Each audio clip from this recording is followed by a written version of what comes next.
بسم اللہ الرحمن الرحیم۔ شروع اللہ کے نام سے جو بڑا مہربان نہایت رحم والا ہے۔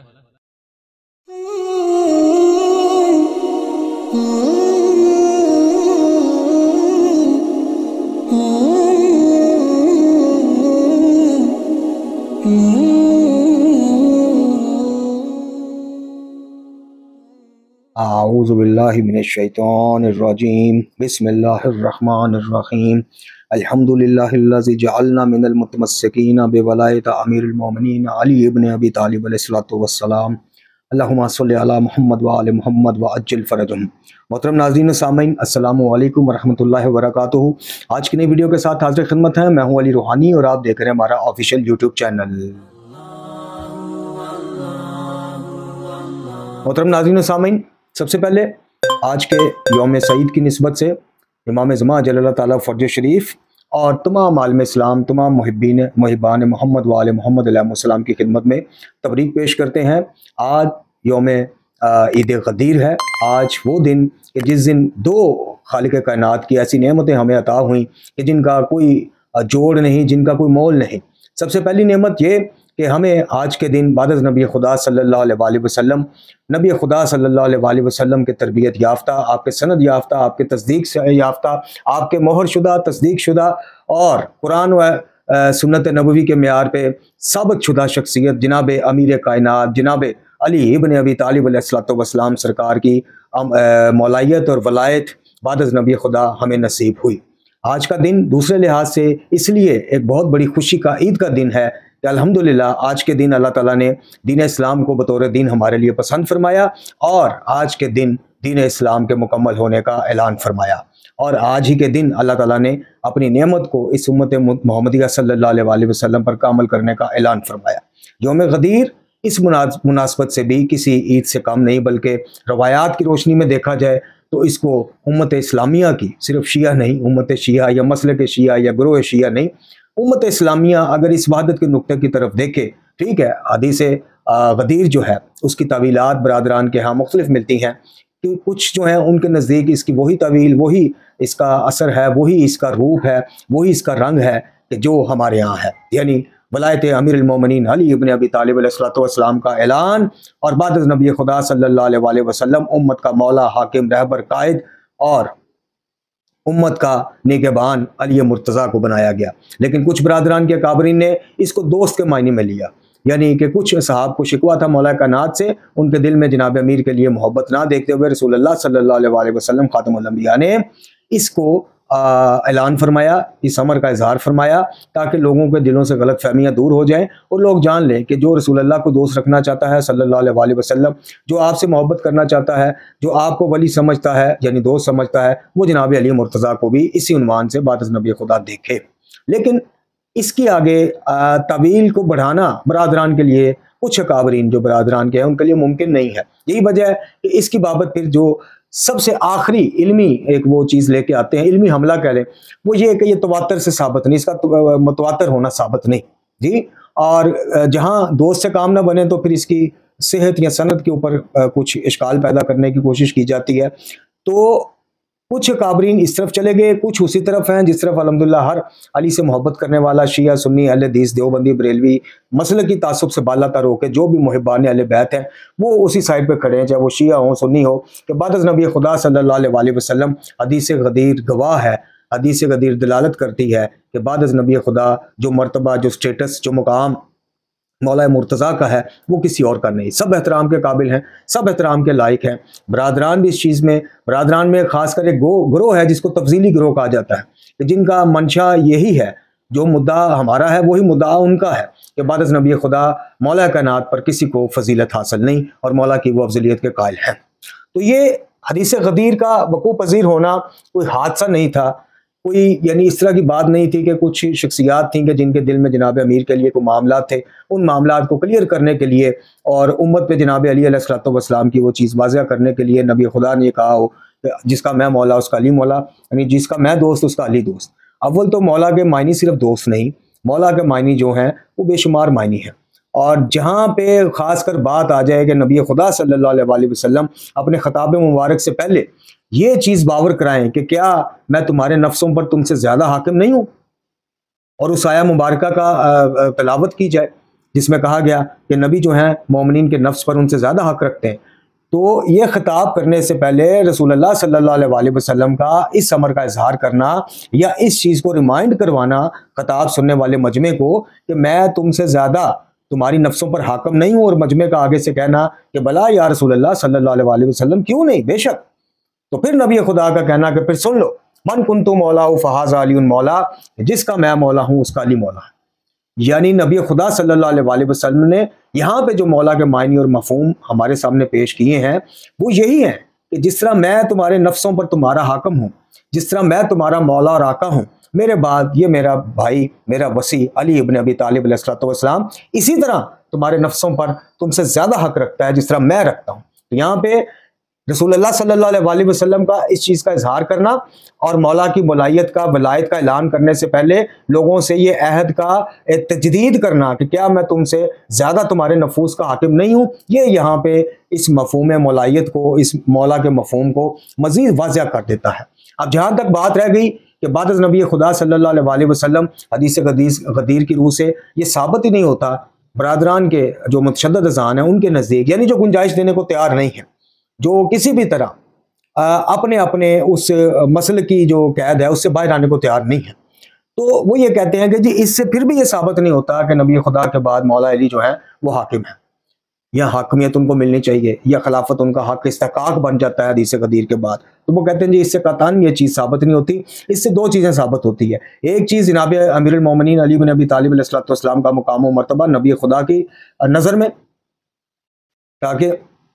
کچھ اصحاب کے ذہن سے غلط فہمی دور ہو جائے جو جناب علی کے بارے میں تنگ دلی رکھتے تھے۔ چلے برادران کے اس اظہار سے یہ تو چیز ثابت ہوتی ہے کہ اس دور میں کچھ شخصیات ایسی تھیں کہ جو جناب علی علیہ السلام کے حوالے سے تھوڑا تنگ دلی کا شکار تھے۔ بہرکیف دوسرا وہ کہتے ہیں کہ جی اس سے جو زیادہ سے زیادہ چیز ثابت ہوتی ہے وہ خلافت روحانیہ ہے، باطنی ہے، خلافت باطنی، یعنی جو باطنی طور پہ نبی خدا صلی اللہ علیہ وسلم نے جو اعلان فرمایا وہ باطنی طور پہ ولایت کا، امامت کا اور مرشدیت کا ایک منصب جناب امیر کے حوالے کر کے گئے ہیں، ظاہری طور پہ نومینیٹ نہیں کر کے گئے۔ یہی وجہ ہے کہ جو برادران اہل سنت میں تصوف کے سلسلے ہیں، جو صوفیزم کے سلسلے ہیں، جو ایک روحانیت کے سلسلے ہیں، ان کا سارا جو سلسلہ ہے وہ منتہی جا کے کرتے ہیں جناب امیر کے اوپر۔ اب یہاں پر دوسری جو بات ہے کہ کیا یہ حدیث جو ہے وہ ضعیف ہے، کیا اس کا مفہوم وہی ہے کہ بس سمپل یہ اعلان کرنے کے لیے جناب نبی خدا صلی اللہ علیہ وسلم نے، آپ ابن ماجہ میں، مسلم میں اور دیگر اس میں پڑھیں کہ اس غدیر کا پہلے وہ ماحول سمجھیں کہ اس دن 18 ذوالحجہ کو ماحول کیا تھا، حجۃ الوداع کا خطبہ تو ہو چکا تھا، تو یہ جو چلے گئے ہیں ان کو واپس بلانا اور پھر یہ ارشاد فرمانا کہ جناب علی کہ جو یہاں پہ موجود نہیں ہے ان تک یہ خبر پہنچا دی جائے، اس کا یہ اہتمام کرنا، اونٹوں کے پالانوں کا ممبر بنوانا، اور پھر تمام جو وہاں پہ موجود صحابہ کرام تھے، جی حجاج کرام تھے، ان سب سے باقاعدہ عہد لینا، یعنی روایت صرف یہاں پہ ختم نہیں ہوتی ہے، پوری روایت پیش نہیں کی جاتی ہے۔ جناب امیر المومنین علی بن ابی طالب علیہ السلام کی ولایت کا، امامت کا عہد بھی لیا گیا ہے نبی خدا صلی اللہ علیہ وسلم کی طرف سے۔ تو یہ چیز جو ہے کیا صرف اس لیے تھی کہ جناب امیر کے بارے میں یہ بتا دیا جائے سب کو کہ جس کا میں دوست ہوں اس کا علی بھی دوست ہے؟ بھئی یہ تو جو رسول اللہ صلی اللہ علیہ وسلم کے صحابہ کرام تھے، جی وہ تو سارے اس چیز سے واقف تھے، چونکہ اس سے پہلے خیبر ہو چکی ہے، خندق ہو چکی ہے، بدر و احد کے مار کے ہو چکے ہیں، شب ہجرت کا واقعہ ہو چکا ہے، باقی مختلف جگہوں پہ اظہار فضیلت علی بازبان نبی خدا صلی اللہ علیہ وسلم ہو چکا ہے۔ تو میرا نہیں خیال کہ صحابہ میں سے کسی کو اس چیز کے بارے میں کچھ شک و شبہ ہوگا کہ جناب مولا مرتضیٰ جو ہیں وہ اس کے دوست ہیں، کہ جن کے نبی خدا دوست ہیں صلی اللہ علیہ وسلم۔ تو یہاں پر آ کے عقلی اور منطقی طور پہ بھی اگر آپ چیز دیکھیں تو یہ چیز آپ کو سمجھ نہیں آئے گی کہ محض صرف اس اعلان کے لیے نبی خدا صلی اللہ علیہ وسلم نے پورا ایک جو ہے وہ اس کو ترتیب دیا، آگے جانے والوں کو واپس بلایا، اور جو موجود تھے ان کے ذمہ یہ لگائی کہ اس خبر کو آپ نے جہاں جہاں آپ جائیں گے آپ نے باقی مسلمان بہن بھائیوں میں پھیلانا ہے، یعنی غدیر کی نشر و اشاعت، اعلان غدیر کی نشر و اشاعت کا بھی حکم دیا گیا رسول اللہ صلی اللہ علیہ وسلم کی طرف سے۔ تو اب یہاں پر آ کر اس چیز کے اوپر اڑ جانا کہ جناب یہاں پہ ظاہری خلیفہ کے لفظ دکھائیں، بھئی جب ایک بندے کو اپنے بعد، ایک شخصیت کو اپنے بعد مولا ہی بنا دیا، آقا ہی بنا دیا، اور اس سے پہلے یہ بھی کہہ چکے ہیں، یہ بھی ارشاد مبارک ہو چکا ہے کہ اے علی میری تم سے وہی نسبت ہے جو ہارون کو موسیٰ سے تھی. تو جناب ہارون کو جناب موسیٰ علیہ السلام سے کیا نسبت تھی؟ کسی سے ڈھکی چھپی بات ہے. جناب ہارون جناب موسیٰ کے وصی نہیں تھے، جناب ہارون مشیر نہیں تھے، جناب ہارون جناب موسیٰ کے کوئی طور پہ جانے کے بعد 40 دن کے لیے کیا اپنے جناب موسیٰ کے یعنی قوم بنی اسرائیل کے اوپر حاکم نہیں تھے؟ موسیٰ علیہ السلام کی جگہ نگران نہیں تھے؟ اگر نہیں تھے تو پھر ٹھیک ہے، پھر جناب ہارون بھی صرف جناب موسیٰ کے دوست تھے جی. اور اگر تھے نگہبان، نگران، نگہدار،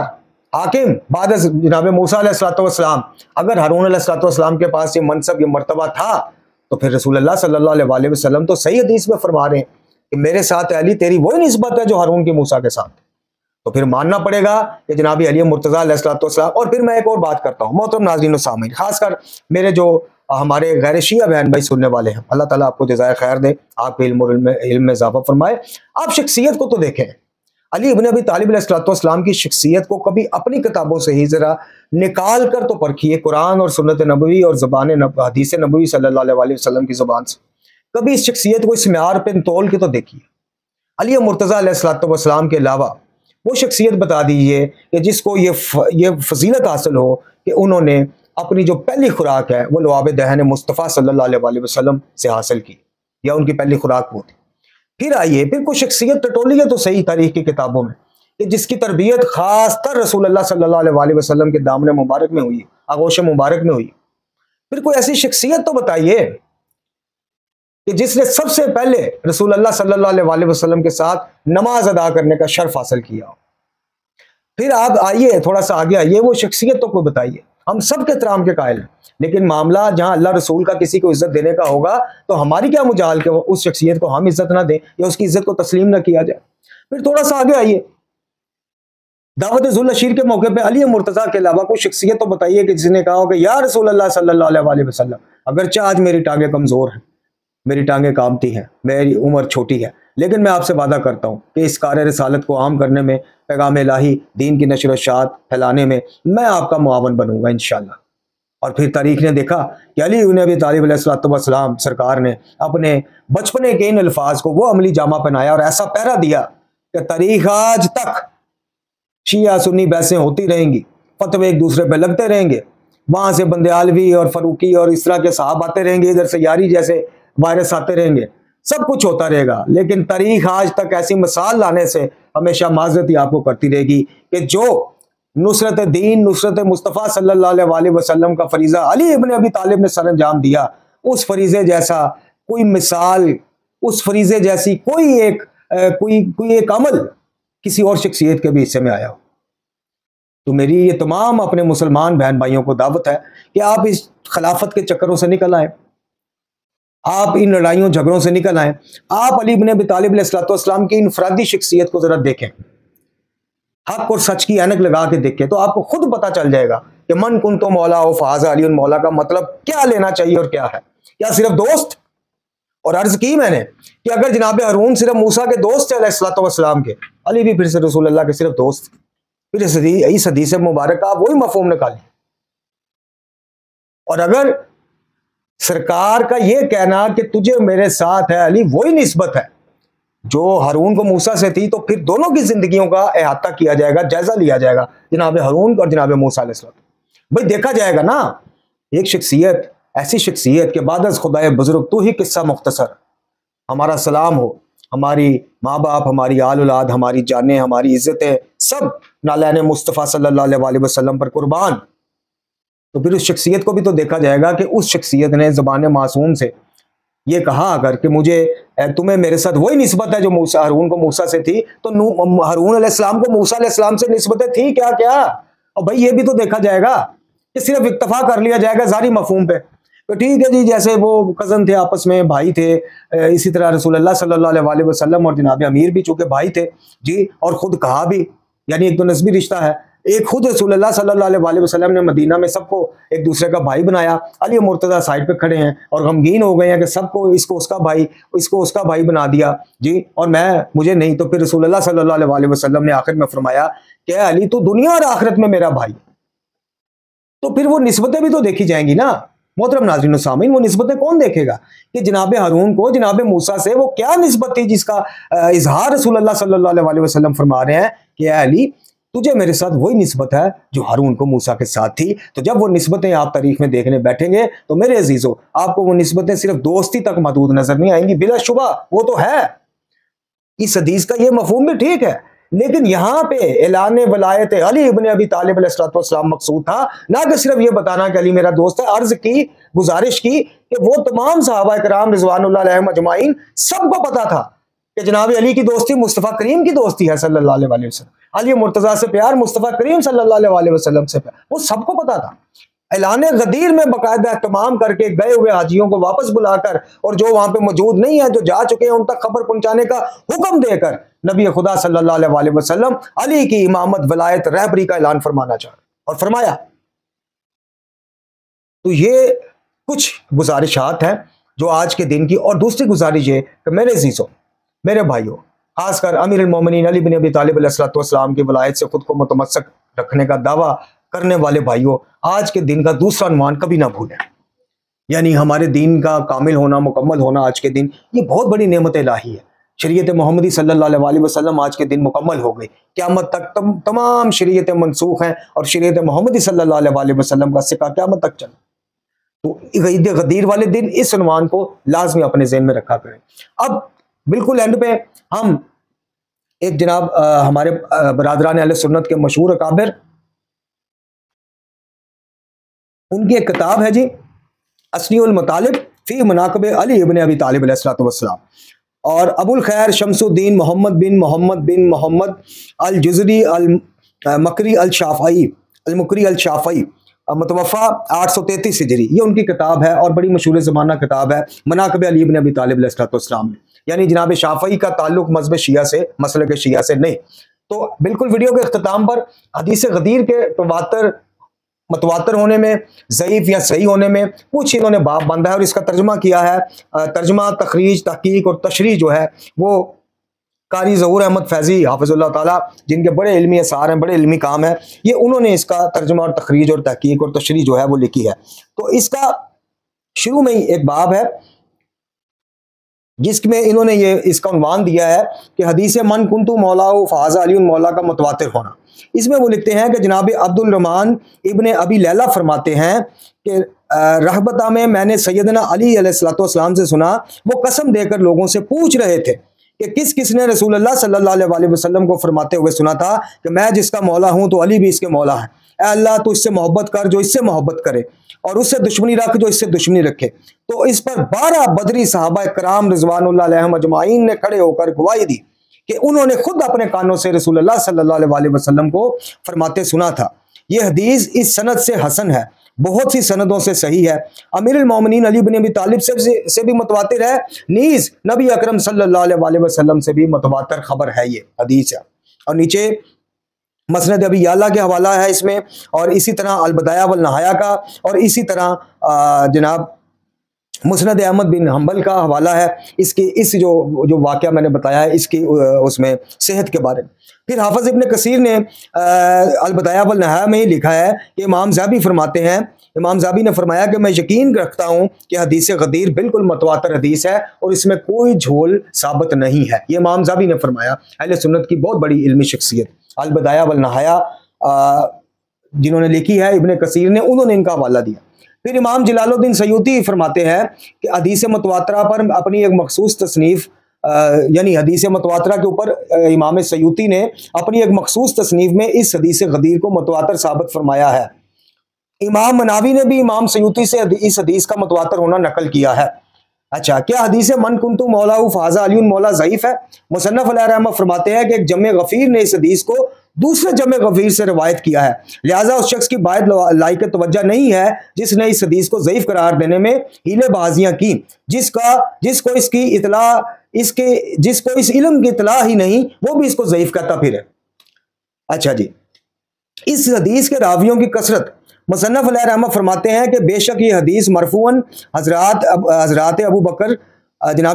جناب عمر ابن خطاب، جناب طلحہ بن عبیداللہ، زبیر بن عوام، سعد بن ابی وقاص، عبد الرحمن ابن عوف، عباس بن عبد المطلب، زید بن ارقم، براء بن عازب، بریدہ بن حسیب، ابو ہریرہ، ابو سعید خدری، جابر بن عبداللہ، عبداللہ ابن عباس، حبشی بن جنادہ، عبداللہ ابن مسعود، عمران بن حسین، عبداللہ ابن عمر، عمار بن یاسر، ابو ذر غفاری، سلمان الفارسی، اسد بن زرارہ، خزیمہ بن ثابت، ابو ایوب انصاری، سہل بن حنیف، حذیفہ ابن یمان، سمرہ بن جندب، زید بن ثابت، انس بن مالک اور دوسرے صحابہ کرام سے تواتر کے ساتھ نقل ہونے والی یہ حدیث غدیر ہے۔ یہ حوالہ جات آپ نے سنے۔ اب اس کو اس شک و شبہ میں عوام کو ڈالنا کہ یہ حدیث ہی ضعیف ہے، تو پھر وہ ان اپنے ہی اکابرین، یہ برادران اہل سنت کے اکابرین کے نام لیے گئے اور اس سے قبل صحابہ کرام رضوان اللہ علیہ مجمعین کے نام لیے گئے، یہ ان سے یہ معاملہ نقل ہوتا آ رہا ہے۔ اور خود جناب امیر نے مقام رابطہ کے اوپر جس طرح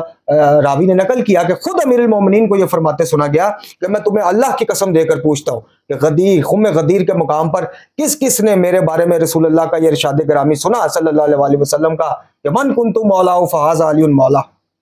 تو سب نے کہا کہ بالکل 18 بدری صحابہ اور بدری صحابہ کرام کا کیا مقام و مرتبہ ہے یہ آپ اکابرین اہل سنت بہتر بتا سکتے ہیں، ہم سے بہتر وہ بتا سکتے ہیں کہ بدری صحابہ کا مقام و مرتبہ کیا ہے۔ 18 بدری صحابہ نے شہادت دی کہ اے علی، ہم اللہ کی قسم کھا کر کہتے ہیں کہ خود آپ کے لیے رسول اللہ کا یہ ارشاد مبارک ہم نے اپنی کانوں سے سنا۔ اچھا جی، حدیث حاضہ میں قطعی خبر، مصنف علیہ رحمہ لکھتے ہیں کہ ایک ہی جماعت نے اس حدیث کو نقل کیا ہے، ان میں ایسے حضرات بھی ہیں کہ جن کی خبر سے قطعیت حاصل ہوتی ہے، اور یہ بھی ثابت ہے کہ یہ حدیث نبی اکرم صلی اللہ علیہ وسلم نے غدیر خم کے دن اس خطبہ میں ارشاد فرمائی تھی جو آپ نے سیدنا علی کے حق میں 11 ہجری 18 ذی الحجہ کو حجۃ الوداع سے واپسی پر دیا تھا۔ اس ارشاد کا ایک سبب یہ بھی ہے جو ہم عنقریب بیان کریں گے اور اللہ زیادہ بہتر جانتا ہے۔ بہرحال من کنت مولا فہذا علی مولا کی تحقیق، اندازہ فرمائیے کہ حدیث حاضہ کے راویوں کی کثرت کی وجہ سے مصنف اور دوسرے محدثین کرام رحمت اللہ علیہم نے اس کو متواتر اور اس سے حاصل ہونے والی خبر کو خبر قطعی میں شمار کیا ہے، یعنی اس کا جو نچوڑ ہے نا، جو اس حدیث سے مفہوم اخذ ہو رہا ہے اس کو قطعی مفہوم اور قطعی خبر قرار دیا گیا اکابرین اہل سنت کی ایک کثیر جماعت کے نزدیک، کہ جناب امیر کے بارے میں نبی اکرم صلی اللہ علیہ وسلم کا یہ بتا دینا کہ جس کا میں مولا اس کا علی مولا، یہ بالکل بعد از نبی خدا وہی مقام و مرتبہ، وہی امت کے اوپر حاکمیت کا تصور ہے کہ جس کا مفہوم رسول اللہ صلی اللہ علیہ وسلم اس سے پہلے اپنے الفاظ میں بتا رہے ہیں، وہی الفاظ کہ کیا میں تمہاری جانوں پر تم سے زیادہ حق نہیں رکھتا، حق تصرف نہیں رکھتا، یہ کہہ کر یہ فرمانا کہ من کنت مولا فہذا علی مولا، یہ اس بات کے اوپر دلالت کرتا ہے کہ یہاں صرف دوست نہیں، حاکمیت مراد ہے اپنے بات۔ اب وہ تاریخ کا ایک وسیع میدان ہے کہ بعد از نبی خدا صلی اللہ علیہ وسلم خلافت اور امامت کے معاملات کیا بنے، اور ہمیں جو جانتے ہیں ان کو پتہ ہے کہ ہم الحمدللہ اختلافات کو بھی احترام کے دائرہ میں اور حدود میں رہ کر بیان کرنے کے عادی ہیں، لیکن جہاں بات آئے گی ووٹ ڈالنے کی، جہاں بات آئے گی بعد از نبی خدا صلی اللہ علیہ وسلم کس کے جھنڈے کے نیچے کھڑا ہونا ہے، تو وہاں ایک ہی شخصیت، ون اینڈ اونلی علی ابن ابی طالب علیہ السلام۔ کیوں؟ اس لیے کہ میں کیسے بھول جاؤں کہ مجھے اللہ کا تعارف کروانے والے، مجھے اللہ نے جس کے ذریعے قرآن پہنچایا، مجھ تک وہ قرآن پہنچانے والے، مجھ تک شریعت الہی کے پیغامات پہنچانے والے، مجھے یہ بتانے والے کہ اللہ الصمد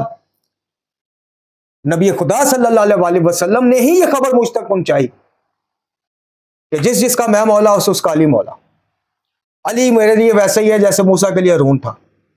میں علم کا شہر ہوں، علی اس کا دروازہ ہے۔ اے علی، تجھ سے کوئی محبت نہیں رکھ سکتا مگر مومن، اور تجھ سے کوئی بغض نہیں رکھ سکتا مگر منافق۔ اسی نبی خدا صلی اللہ علیہ وسلم نے جناب علی مرتضیٰ کے بارے میں کہا کہ حق علی کے اور علی حق کے ساتھ ہے۔ انہی رسول اللہ صلی اللہ علیہ وسلم آقا دو جہاں نے فرمایا کہ تمام دنیا ایک راستے پر چلے، اکیلا علی ایک راستے پہ چلے، تو تم نے علی کے پیچھے جانا ہے۔ اس لیے بعد از نبی خدا جب بھی میدان لگے گا تو جہاں علی کھڑے ہوں گے ہم علی کی جوتیوں میں بیٹھے ہوں، ہم علی کی جوتیوں کے ساتھ لگی خاک پاؤں گے۔ علی علیہ السلام تنہا کھڑے ہوں گے، ہم ادھر ہی ہیں، ہم نے یہ نہیں دیکھنا کہ اکثریت کس طرف، احترام سب کا، عزت سب کی، اختلاف بھی احترام کے ساتھ، لیکن میرے بھائیوں یہ رسول اللہ صلی اللہ علیہ وسلم کے حکم کے عین مطابق ہوگا کہ جہاں علی کھڑے ہوں ہم کھڑے ہوں، جہاں علی بیٹھے ہوں ہم بیٹھے ہوں، جہاں علی خاموش ہوں ہم خاموش ہوں، جہاں علی اختلاف کریں ہم اختلاف کریں۔ یہ حکم رسول کی اطاعت ہے، علی سے محبت اللہ اور رسول کے حکم کی اطاعت ہے۔ بتائیے وہ شخصیت جس کے بارے میں رسول اللہ صلی اللہ علیہ وسلم نے یہ فرمایا ہو کہ کل علم میں اس شخص کو دوں گا کہ جو اللہ رسول کا محبوب ہے، اور اگلی سند کسی اور شخصیت کے حوالے نہیں آئی معذرت کے ساتھ، فقط علی کے نصیب میں ہوئی۔ یہ تو سند ہو گئی، یہ تو بتا دیا کہ کل علم اس شخص کو دوں گا جو اللہ رسول کو محبوب رکھتا ہے۔ اگلی جو سند ہے وہ صرف علی ابن ابی طالب کے حصے میں آئی، اور اللہ اور اس کا رسول بھی اس شخصیت کو محبوب رکھتے ہیں۔ تو علی ابن ابی طالب سے محبت، علی ابن ابی طالب کی اطاعت، علی ابن ابی طالب علیہ السلام کی مولائیت اور ولایت اور حاکمیت کو بعد از نبی خدا سر کا تاج بنانا میرے رسول کی اطاعت ہے۔ اور رسول کی اطاعت کو اللہ نے قرآن میں معتد مقامات پر اپنی اطاعت قرار دیا ہے۔ تو یہ محترم ناظرین و سامعین، کیا کوئی حق ادا کرے گا، کیا کوئی فضائل پڑے گا جناب امیر کے؟ مختصراً خراج عقیدت اور خراج تحسین نہیں دے سکتے ہم جیسے طالب علم۔ بہرحال آخر میں اسی کتاب میں محب مرتضیٰ کے لیے دعائے مصطفیٰ، بڑا پیارا عنوان صلی اللہ علیہ وسلم، بڑا، اور یہ اسی کتاب اسنی المطالب فی مناقب علی بن ابی طالب میں لکھی گئی یہ دعا ہے۔ اچھا جی، ایسے ہی ہمیں علی بن حکیم نے بیان کیا، انہوں نے کہا کہ ہمیں شریک نے بیان کیا، ابو اسحاق از عمر، ابو اسحاق کی حدیث کی مانند بیان کیا، یعنی سعید اور زید کی سند سے، اور اس میں یہ الفاظ زائد ہیں۔ اے اللہ، سنیے گا، رسول اللہ صلی اللہ علیہ وسلم کی دعا ہے میرے بھائیوں، شیعہ سنی اہل حدیث دیوبندی بھائیوں، ہمارے آقا و مولا کی دعا ہے۔ اے اللہ، اس شخص کی مدد فرما جو علی کی مدد فرمائے، اور اس کو بے سہارا چھوڑ دے جو علی کو بے سہارا چھوڑ دے۔ ایسے ہی ہم نے امام احمد کے المسند یعنی مسند امام حنبل میں ان کے فرزند سے روایت کیا ہے کہ لہٰذا یہ سند اس سند کی بنسبت زیادہ قریب ہے جو ہمیں ہمارے شیخ خاتم الحفاظ ابو بکر محمد بن عبداللہ بن محب المقدسی نے براہ راست بیان کی۔ امام بزار کی روایت میں 13 افراد کی گواہی کا ذکر آیا ہے کہ جنہوں نے کہا کہ جب یہ اعلان ولایت غدیر ہو گیا، غدیر میں اعلان ولایت علی ہو گیا، تو نبی اکرم صلی اللہ علیہ وسلم کے منہ سے ہم نے یہ الفاظ سنے کہ اے اللہ، اسے محبوب رکھ جو علی کو محبوب رکھے، اور اس سے بغض رکھ جو علی سے بغض رکھے۔ اے اللہ، اس کی مدد کر جو علی کی مدد کرے، اے اللہ، اسے بے آسرا چھوڑ دے جو میرے علی کو بے آسرا چھوڑ دے۔ یہ نبی خدا صلی اللہ علیہ وسلم کے الفاظ امام بزار کی روایت کے مطابق 13 افراد کی گواہیوں کے ساتھ درج ہیں تاریخ کی کتابوں، حدیث کی کتابوں میں۔ معذرت محترم ناظرین و سامعین، یہ ہمارا آج مختصراً اپنا صبر اعتراف کرتے ہوئے کم علمی کا، کم فہمی کا، اور کیا ہم جیسا طالب علم کیا جناب امیر کی شان میں یا حدیث غدیر کی شان میں کیا بات کرے گا؟ کچھ بھی نہیں کر سکتے، ٹوٹے پوٹے الفاظ تھے جو آپ کی خدمت میں پیش کیے، اللہ تعالیٰ اس کو قبول فرمائے۔ اور امیر المومنین علی بن ابی طالب علیہ السلام کی ولایت اور امامت ہے کیا، اس کے اوپر آخر میں صرف 2 منٹ کی گفتگو، اور وہ یہ کہ کیا امیر المومنین کا رسول اللہ کا صلی اللہ علیہ وسلم جناب امیر کو مولا بنانا بس شیعت کا یہ عنوان یہاں پہ شروع ہوا اور کربلا میں ختم ہو گیا؟ کیا جناب امیر المومنین کو مولا علی کہہ کر، امیر المومنین کے شان میں چند نعرے لگا کر، جناب امیر کائنات علی بن ابی طالب علیہ السلام کے حوالے سے خوشیوں کے ساتھ خوش رہ کر، غمیوں کے ساتھ غمگین رہ کر ہم اطاعت علی کا حق ادا کرتے ہیں، ہم شیعان علی ہونے کا حق ادا کرتے ہیں، ہم محبان علی ہونے کا حق ادا کرتے ہیں، ہم پیروکاران علی ہونے کا حق ادا کرتے ہیں؟ تو پھر یہ ہماری بہت بڑی غلط فہمی ہے کہ اگر ہم یہ سمجھتے ہیں کہ ہاں جی اس سے حق ادا ہو جاتا ہے۔ امیر المومنین علی بن ابی طالب علیہ السلام جتنا سخت شریعت اور توحید کے معاملوں میں ہیں، جتنے سخت عدالت کے معاملے میں ہے، نبی خدا صلی اللہ علیہ وسلم کے بعد تاریخ انسانی میں اتنی سخت شخصیت توحید، عدالت، شریعت کے معاملے میں آپ کو اور کوئی نظر نہیں آئے گی۔ اس لیے چوکنا ہو جائیے۔ امیر المومنین کو ماننے سے پہلے ان کو جاننا کیوں ضروری ہے؟ وہ اس لیے ضروری ہے کہ اس شاعر نجاشی کا حال کتب میں پڑھ لیجئے کہ جو امیر المومنین کے لشکر کا کمانڈر تھا، پندے تاریخ میں پوری روایت درج ہے، آپ پڑھ لیجئے گا، اور بھی دیگر کتب میں بھی ہے، شاید تذکرۃ الاطہار میں بھی ہے، شاید اس کا مجھے کنفرم نہیں، لیکن پندے تاریخ کا کنفرم ہے۔ وہ شاعر نجاشی تھا جو امیر المومنین کے حق میں قصیدے بھی لکھتا تھا۔ یہ جو غلط فہمی ہمیں اور آپ کو ممبروں سے ڈالی گئی ہے نا کہ بس علی علی کہو تو صدا راضی رو، علی علی کہنے کے ساتھ ساتھ علی کی مانتے بھی جانا ہے، تو اس کا حال پڑھ لیجئے گا۔ امیر المومنین علی ابن ابی طالب علیہ السلام کے لشکر کا کمانڈر، عملی شیعہ، عملی لڑنے والا شیعہ، زبانی نہیں، ملنگی نہیں، کڑے پہن کے آدھا جسم ننگا کر کے درباروں پہ لیٹا ہوا ملنگ شیعہ نہیں، اصلی شیعہ، لڑنے والا، لڑکا بھی تھا، شاعری بھی کرتا تھا۔ رمضان المبارک کی ایک شب اس بدبخت نے شراب نوشی کی، امیر المومنین تک خبر گئی، آپ نے اس کو حاضر کیا، اس پہ حد جاری کی، حرمت شراب نوشی کی حد جاری کی اور 20 کوڑے ایکسٹرا لگوائے حرمت رمضان شریف کے لیے. تو اس کا پورا قبیلہ آ گیا جی، پورا قبیلہ آ گیا اس کا کہ یا امیر المومنین، یہ کیسا انصاف ہے؟ یہ تو آپ کے لشکر کا کمانڈر ہے، اور بھائی آپ کے حق میں شعر لکھتا ہے، قصیدے لکھتا ہے، آج کل کی زبان میں قصیدے لکھتا ہے. خدا کی قسم آپ نے انصاف نہیں کیا. تو امیر المومنین علی ابن ابی طالب علیہ السلام کا جواب تاریخ نے سنہری حروف میں لکھا کہ علی ابن ابی طالب علیہ السلام عدالت علی کو، یعنی مفہوم پیش کر رہا ہوں، نہ عدالت علی کو چھوڑ سکتی ہے، نہ علی عدالت کو چھوڑ سکتا ہے. یہ چیز بات کی بات ہے کہ سامنے کون ہے. سامنے علی علی کہنے والے ملنگ ہیں، سامنے کوئی علی علیہ السلام سے بغض رکھنے والی شخصیت ہے، یا غیر مسلم ہے، کوئی بھی ہے، جو قرآن اور سنت نبوی کے مطابق حق ہوگا وہی اس پر لاگو ہوگا. اس واقعے سے بھی اگر آپ کو اور مجھ جیسے گناہ گاروں کو سمجھ نہ آئے، اس لیے کہا کہ علی کو ماننے سے پہلے جاننا ضروری ہے. یہ غلط فہمیاں کہ ہر قسم کی داڑیاں منڈوا کے، ہر قسم کی یاشیاں، ہر قسم کے جناب گانے، میلے ٹھیلے اور اپنی مرضی کی زندگی، شریعت کی کوئی پرواہ نہیں، اور یہ کہ جی عید غدیر والے دن اچھے کپڑے پہن لیں گے، مٹھائی بانٹ دیں گے، پان کھا لیں گے، لالیاں آ جائیں گی، فلانا ہو جائے گا. بے شک یہ سب مستحب عمل ہیں، پان کھانا نہیں، مٹھائی بانٹنا، اللہ کے نام کا کھانا کھلانا اس دن لوگوں کو، یہ سب ٹھیک ہے، لیکن کیا یہی سب ہے یا یہ بھی سب ہے؟ تو یہ غلط فہمیاں کہ ہر قسم کی جو ہے آزادانہ مادر پدر ذات زندگی گزار کے اینڈ پہ کہیں گے ہم علی والے تھے، تو پھر علی بتائیں گے کہ کون علی والے تھے. وآخر دعوانا الحمدللہ رب العالمین.